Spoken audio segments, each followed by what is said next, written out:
এক শিল্পপতিকে, সে 3 রাত্র স্বপ্নে দেখছেন যে অমুক ফলওয়ালাকে উমরা করাও, অমুক ফলওয়ালাকে উমরা করাও।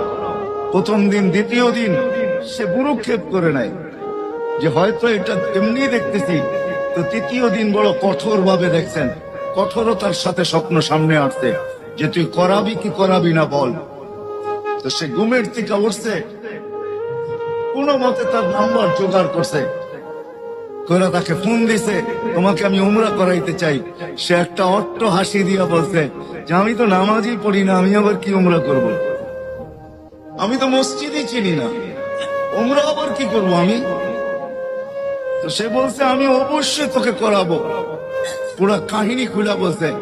তো সে বলছে ডেলি কামাই ডেলি খাই, আমি উমরায় চলে গেলে ঘর চলবে কি দিয়া? তো শিল্পপতি বলছে শুধু তোর খরচ দিব না, তোর ঘরের খরচ দিব, চল তুই। তো বাধ্য হয়েছে যাইতে। উমরার থেকে যখন ফিরত আসতেছেন, যেদিন ফিরত আসবেন, গাড়িতে উঠবে, এয়ারপোর্টের দিকে রওনা হবে। তো বলছে মালিক 2 রাকাত নামাজ পড়া নিতে চাই। আবার জীবনে আসা হয় কি না হয় জানি না। তো বলছে পড়া নেই। প্রথম রাকাত পুরা করছে, দ্বিতীয় রাকাতে যখন দ্বিতীয় সেজদায় গেছে আর ওঠে না, লম্বা সময় চলে গেছে, ওঠে না। শরীরে যখন হাত দিছে তো দেখে আর দুনিয়াতে নাই, চলে গেছে। তো শিল্পপতি ভাবতেছে মৌতটা আমার হইল না কেন, ওর হইল কেন?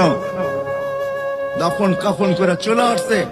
বাড়িতে জিজ্ঞাসা করছে কি কাজ করতো, এর আমল কি ছিল? তো এত জামাজি পড়তো না, মসজিদই চিনতো না, আবার আমল কিসের? বলছে এরকম মৌত হলো তো হলো কি করে? কোন সূত্র অবশ্যই থাকবে। বলে সূত্র একটাই আছে, হয়তো হইতে পারে। বলে সেই সূত্র কি? বলে ফল বেচা যখন বিকালে বাজার করে ফিরতো, তো আমাদের প্রতিবেশী এক বিধবা আছে, কিছু এতিম বাচ্চা সাচ্চা নিয়া আর ঘরের জন্য যা আনতো তাই কিনা নিয়ে আসতো এদের জন্য। বাহিরে রাইখা আওয়াজ দিত, বোন বাজার বাহিরে রাইখা গেছে, ভিতরে নিয়ে যাস। বলে এই আমলটাই তার ছিল। তো শিল্পপতি বলতেছে হ্যাঁ, এই আমলের কারণেই তার এই মৌত। সত্য এটাই। আমার কথা যদিও আমি বুঝাইতে পারতেছি না, সত্য এটাই। যাকে যা দিছেন।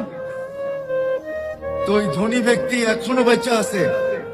সে বলে ঠিক আছে, তোমাদের দায়িত্ব আমি নিলাম যতদিন বেঁচে থাকবো, আর এই বিধবার বা দায়িত্ব আমি নিলাম যতদিন পর্যন্ত বেঁচে থাকবো।